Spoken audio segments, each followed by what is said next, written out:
My family fell apart over $100K. The will exposed the truth, and I wasn't family anymore. This isn't a clickbait title. This is a true story. A quiet Sunday morning. A house that once echoed with laughter. A thin envelope was opened, and everything fell apart. A will. A name left out. A truth no one dared to say out loud. The story was first published in a small-town newspaper in Missouri. But it could happen to any one of us. And that brings us to the question, how much is family really worth? Memories, presence, or just a signature at the bottom of a check? It took over a month.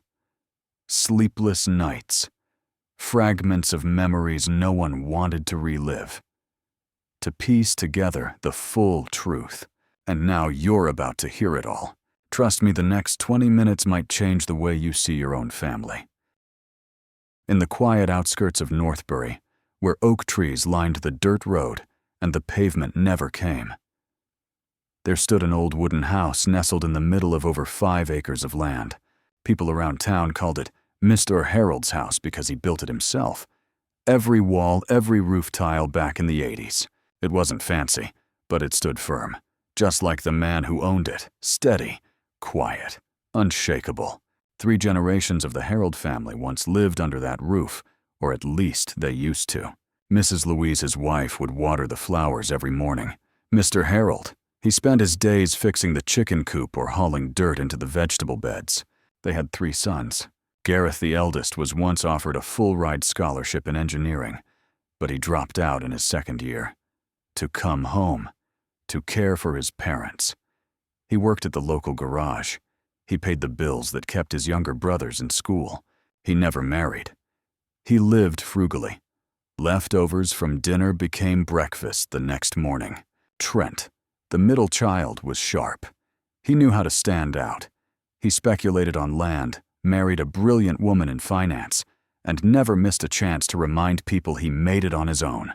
Caleb, the youngest, was gentle. He taught piano lessons to kids in town, lived in the guest house beside the garden. Earlier this year, he got married. A sweet ceremony, and every single expense quietly paid for by Gareth, just like he'd done. For Trent's wedding, too. There were no fights in Mr. Harold's house. No shouting, no slammed doors, no harsh words. But anyone paying attention could feel the coldness creeping in over time, like tiny cracks in the concrete foundation. Unnoticed, until the water seeps through and the whole house starts to collapse. After getting married, Trent and Caleb rarely came home. And when they did, they'd sit out on the porch with expensive coffee chatting about the stock market or suburban real estate. Trent's wife, sharp-tongued and short on patience, once blurted out during dinner, "If someone lives 40-plus years and still doesn't own a condo, maybe it's because they made the wrong life choices." Caleb didn't say anything. But something in his eyes shifted. He stopped looking Gareth in the eye, stopped asking about their parents like he used to. Gareth didn't react. He kept doing what he always did, quietly cleaning the house, changing light bulbs, driving his father to heart checkups whenever the old man felt weak. After her hip surgery, Mrs. Louise struggled to walk. She needed help just to get to the bathroom. And in that big old house, only Gareth was there to cook her soup check, his father's blood pressure, and change the bed linens every weekend. No one offered to take a shift, but Gareth never asked. Mr. Harold was taken to the hospital on a cold afternoon. The wind cut right through the old sweater Gareth had thrown on as he helped his father into the car. The doctor said his kidneys were failing. His heart was getting weaker by the day. And maybe the family should start preparing themselves. Gareth nodded, but his chest tightened like something was being pulled from deep inside. Caleb and Trent showed up on the 2nd day. They brought fruit, sat for exactly 1 hour, and left blaming work. Trent patted his father's shoulder and gave a faint smile. "Hang in there, Dad. We've got my anniversary party coming up in a few months." Caleb stayed silent. He couldn't look his father in the eye. They left early, left Gareth alone by the hospital bed, with nothing but the steady beeping of the heart monitor. That night, Mr. Harold softly called Gareth's name, His eyes were cloudy, tired, but they found his eldest son in the dark. His hand, thin, dry, cold, reached out and gripped Gareth's. "If something happens, you do what you know is right," he said. Each word fell like a stone into Gareth's chest. Mr. Harold passed away just before sunrise. Gareth was the one who closed his father's eyes. He took off his own sweater and placed it gently over his chest, because the ICU blankets were too thin. The funeral was held in the backyard garden where Mr. Harold used to grow pumpkins.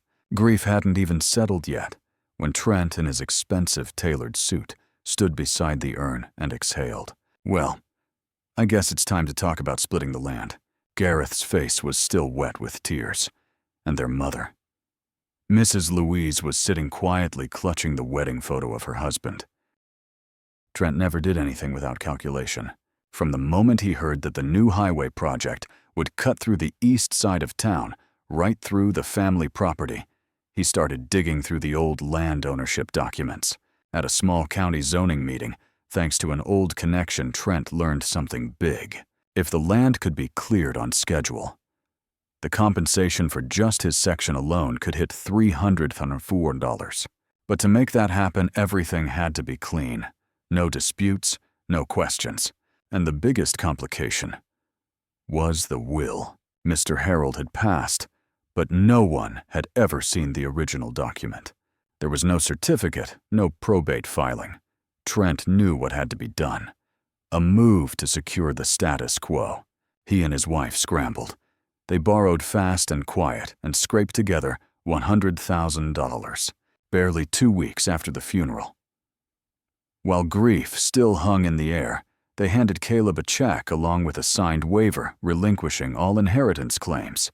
Trent's voice was calm, almost brotherly. "I just don't want any trouble later," he said.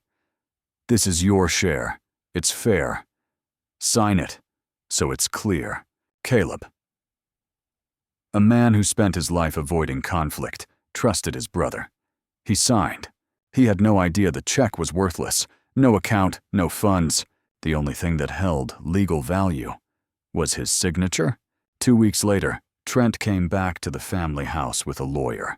He declared that Gareth and their mother were not included in the valid will. When Mrs. Louise protested, Trent just shrugged. "I'm only following the law," he said. Gareth didn't speak.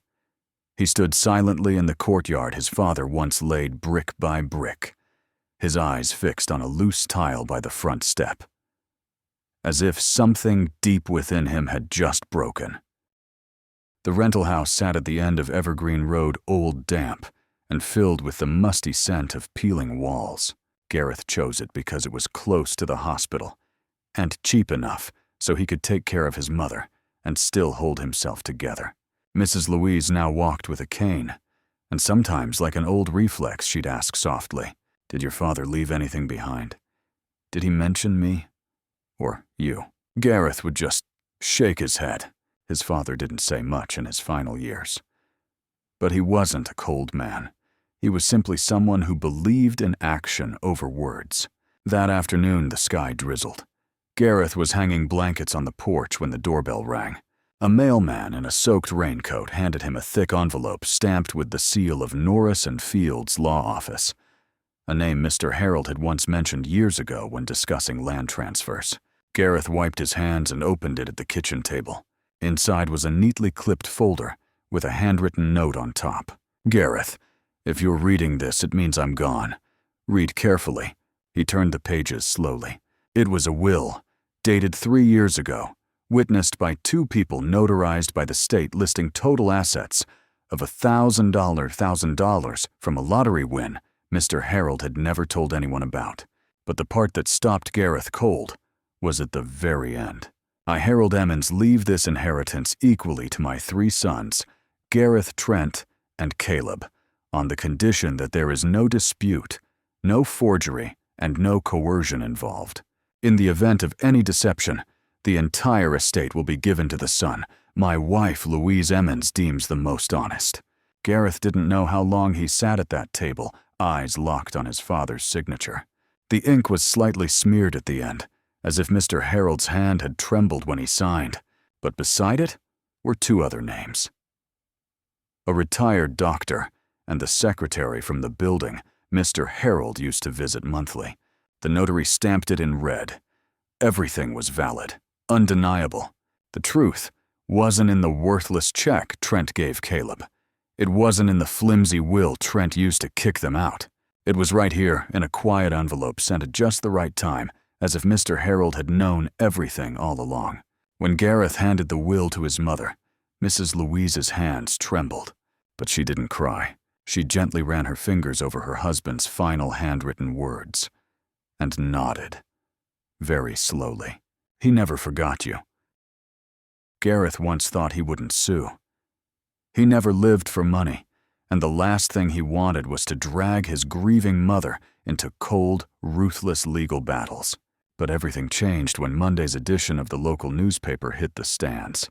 The headline screamed, "Two sons inherit nearly $1 million in Northbury real estate," complete with a photo of Trent standing in front of the old family house, pointing to a map of lot divisions like he owned it all.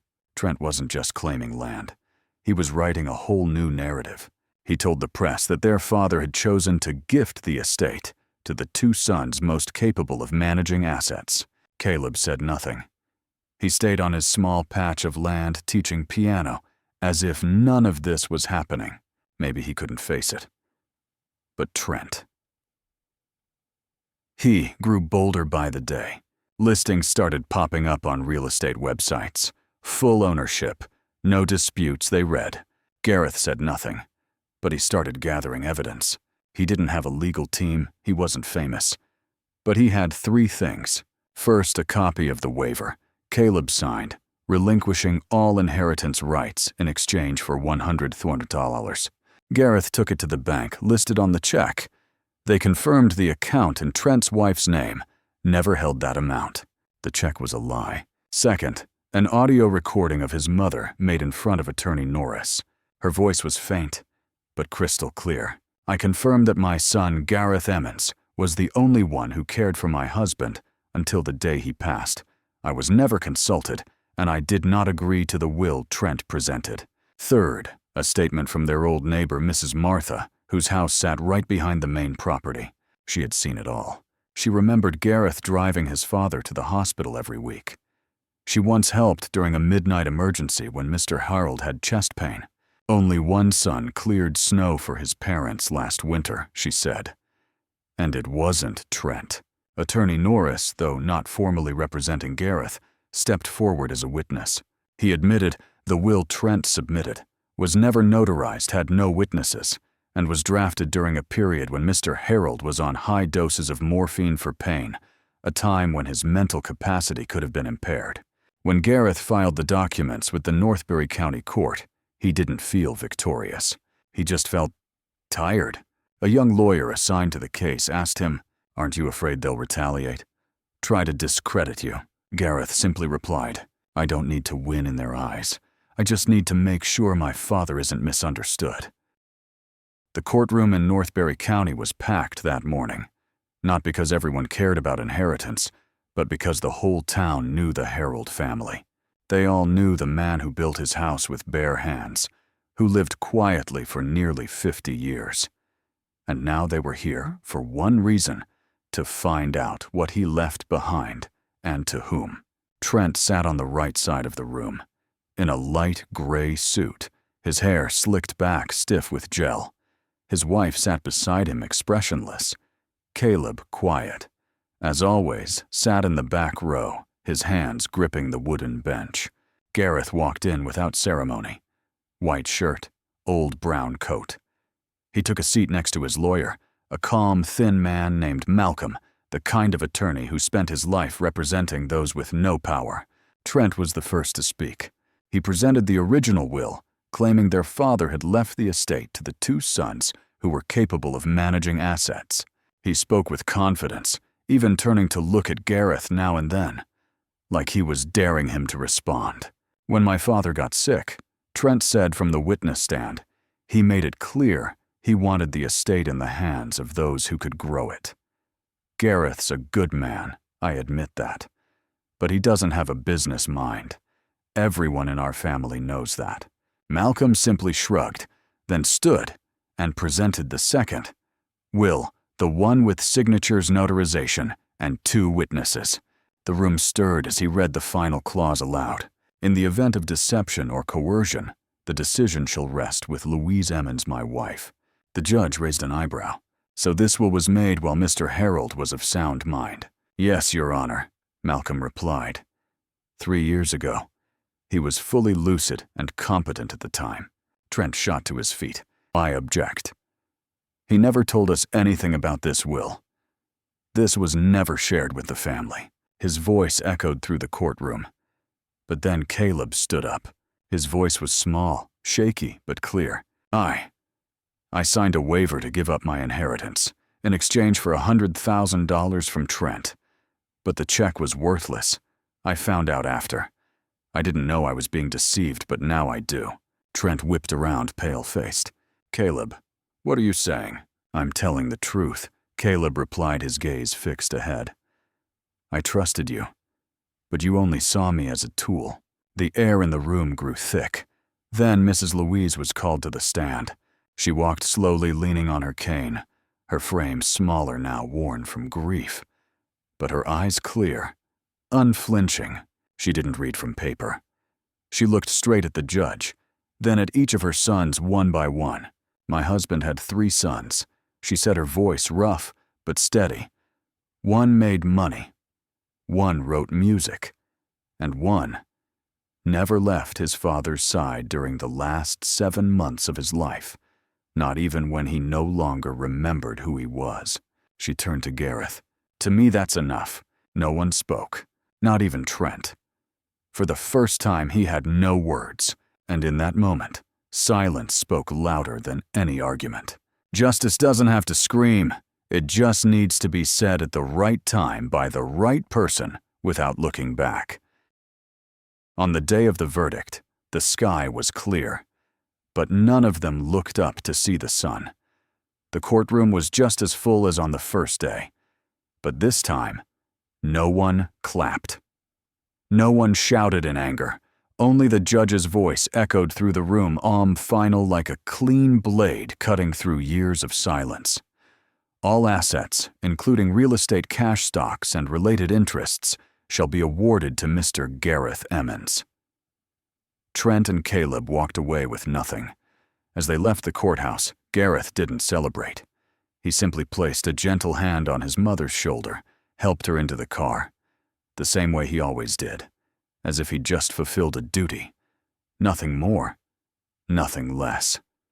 That evening, the little rental house at the end of Evergreen lit up once again. Gareth was making tea. Mrs. Louise rested on the sofa, her legs still wrapped after a recent round of physical therapy. Then a knock at the door.